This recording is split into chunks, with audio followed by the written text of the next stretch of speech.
يهون لأجلك نبض الحياة لماذا يجف احترار الروابط ذنب جنته يدا فلسطين إني أسيد نفسي السيف الأسى عالق بالشفاء Mahmurca gülür gayrı uyanılmaz uykunda mısın?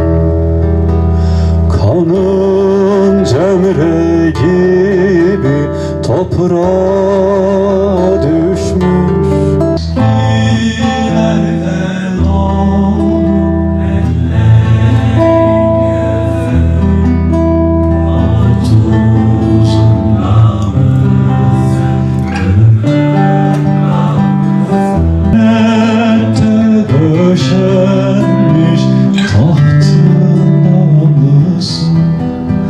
Çizgilerle dolu ellerin yüzün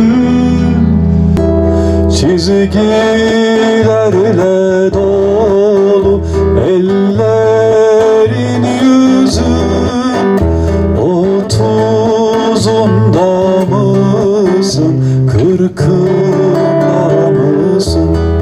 Az farkında mısın? Acında yanılmaz farkında mısın?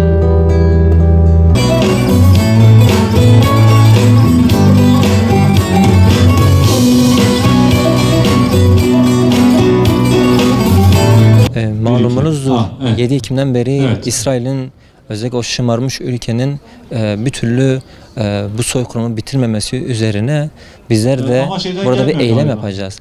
Lakin biraz değinmek istiyorum. İsrail öyle bir millet olmuş ki artık ve diğer milletleri o kadar etkisi altına bırakmış ki 7 Ekim'den beri gerçekten bu bir savaş değil, bu bir soykırımdır.